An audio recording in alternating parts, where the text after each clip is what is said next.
On the series of World War II, I'm making video third. Okay, so the topic is the conquest of Denmark and Norway. Norway and Denmark conquest. In early April 1940, 1940, early April, the British Prime Minister Chamberlain had declared that Hitler had missed the bus. Hitler had missed the bus. This phrase he used because Hitler had failed to launch an attack in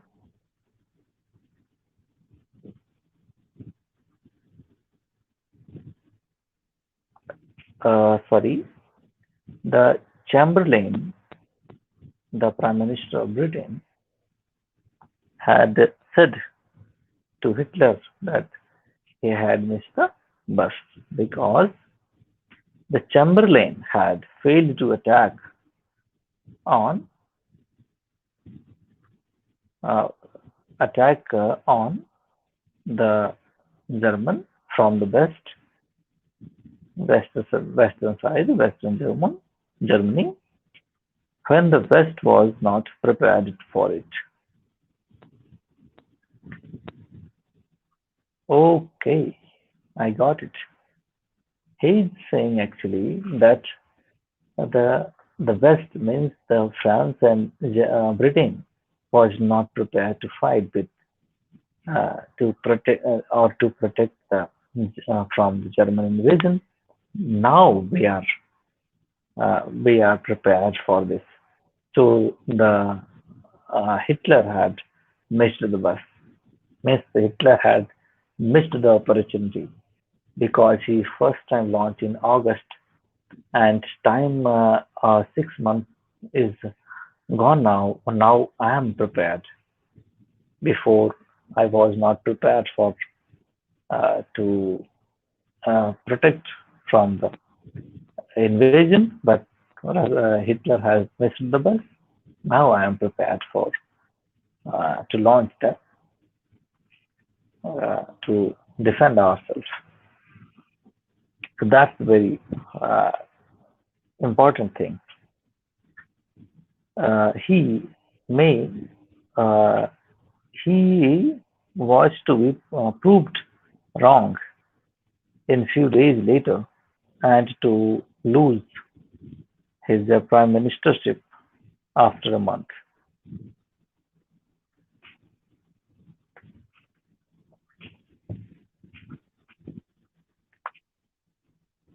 Chamberlain has gone now.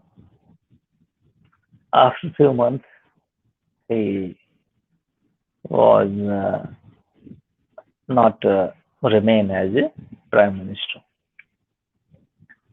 Sweden was a major supplier of iron ore to Germany, and the occupation of Norway was important for the German to protect the supplies from the Sweden. Okay.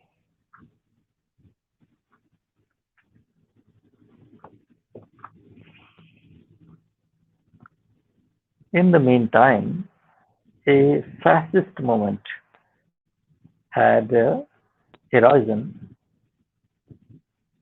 in Norway,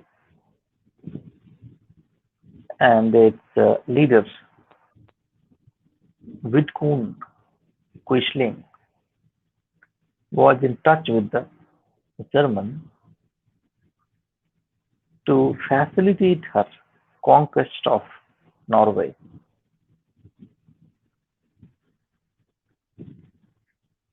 On 9th April 1940, Germany launched an invasion of Denmark and Norway. Denmark surrendered without any fight, and by early first June, early June, Norway was defeated. So Norway and Denmark was completely defeated by the German. The Denmark surrendered without any fight in early June, and Norway was defeated with the active support of Norwegian fascists.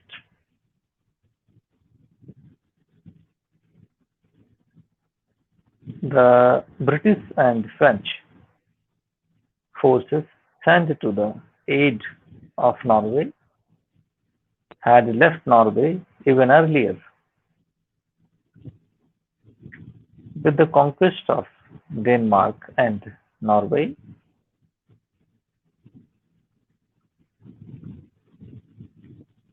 Germany acquired important air and naval bases in the northern Europe. Capitulation of Belgium and Netherlands and France. On 10th May 1940, Germany invaded the Netherlands, Holland. Netherlands means Holland, Belgium, Luxembourg, and France.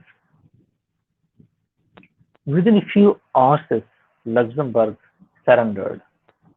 These are uh, little uh, territory countries.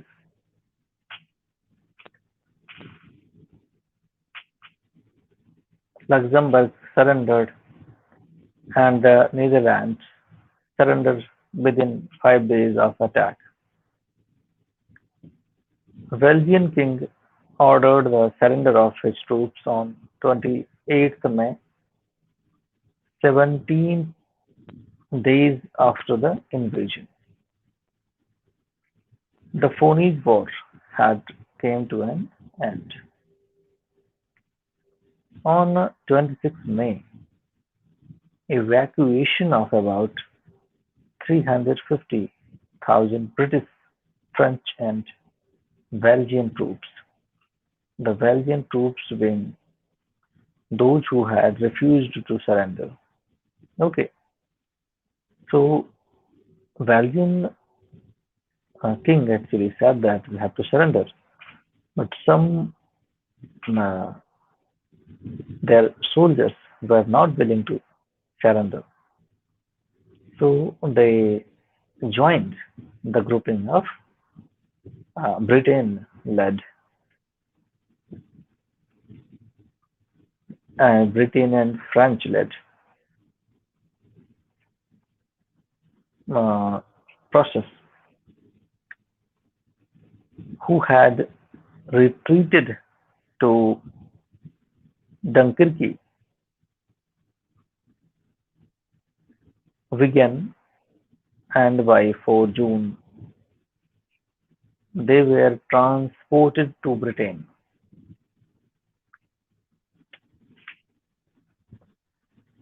They left behind at Dunkirk all their heavy equipment. In the meantime, there had been political changes in Britain and France. On 10th May, Chamberlain had resigned and was replaced by the Winston Churchill as the Prime Minister of coalition government, with the Labour Party Clement Attlee as the Deputy Prime Minister. On in March 1940, the French Prime Minister Daladier had been ousted. He was replaced by Paul Renaud. Most of the French cabinet at this time comprised deputies, that is, who those who wanted to surrender to Germany.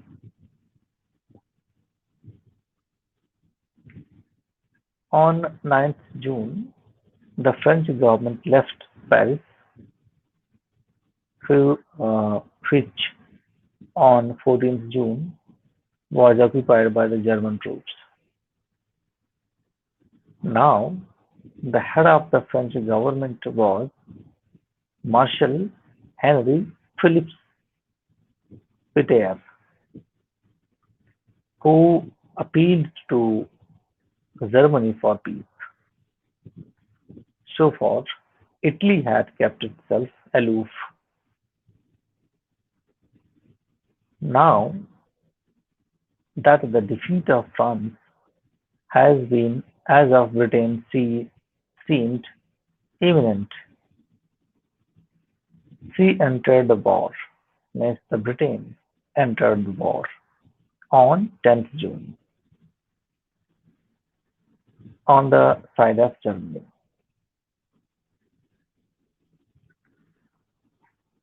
On 22nd June, Britain's government signed an agreement according to which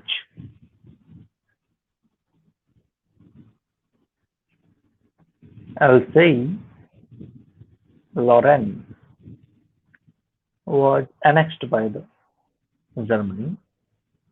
Northern France was occupied by the German troops, and Britain's government was allowed to retain control over half of France.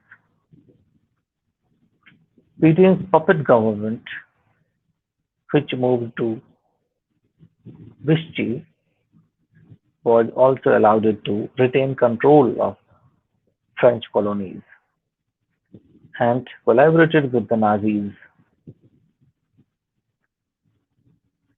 Charles de Gaulle, who had been a colonel in the French army at the time of the German invasion of France, had escaped to Britain after the surrender by the French government. Under the leadership of the Gaulle, who was given the title of General de Gaulle, the Free France movement was started, with the French army was organized by the Britain to fight against the Nazi Germany. This part of France, which was ruled over by the Pétain government and collaboration with the Nazis, was known as Vichy France.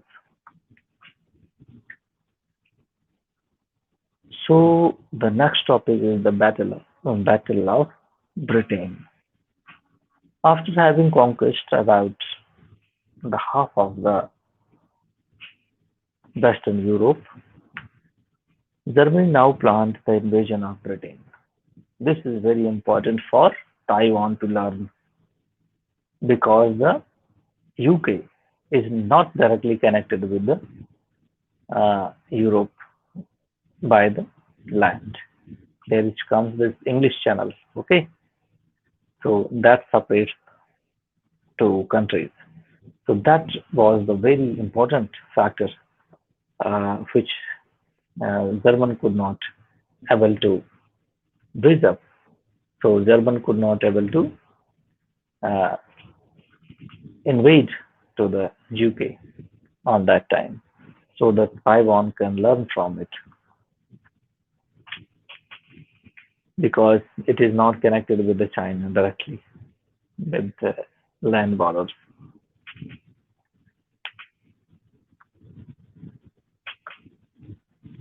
This plan was after having conquered about the half of the Western Europe, Germany now planned the invasion of Britain. This plan was given a code called as Sea Lion. The invasion of Britain was possible only if Germany could gain control over the English Channel, which the German army could have to cross to reach Britain.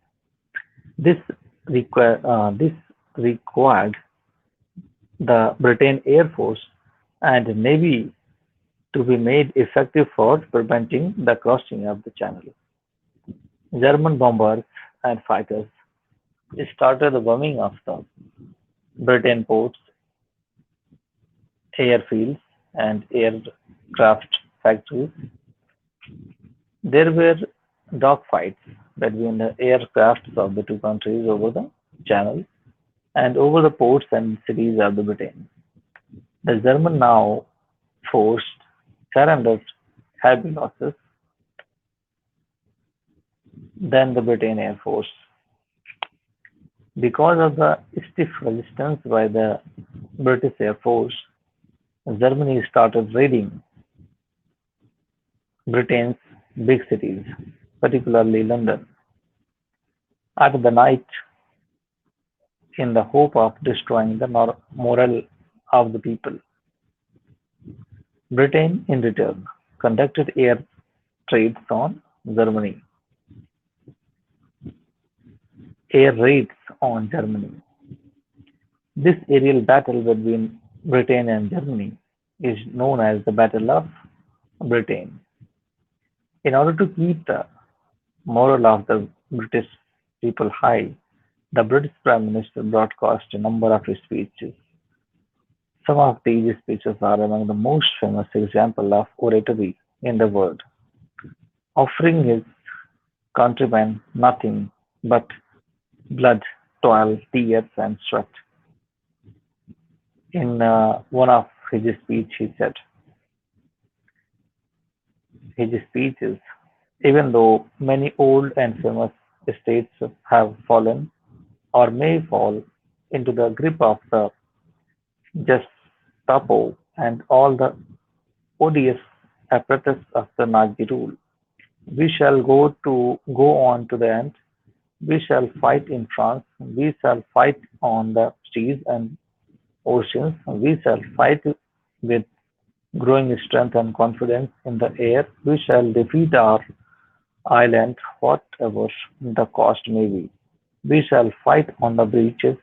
We shall fight on the landing grounds. We shall fight in the fields and in the streets. We shall fight in the hills, and we shall never surrender. The British were also able to save their airfields from any serious damage and increase the production of aircraft, so that the losses of the Britain Battle of Britain was more than the made up for. As a result of the British resistance, Operation Sea Lion was indefinitely put off, and on November 1940, the German air raids on London had more or less ceased. So this is a very important thing that the Taiwan can also learn from this historical incident. Thank you.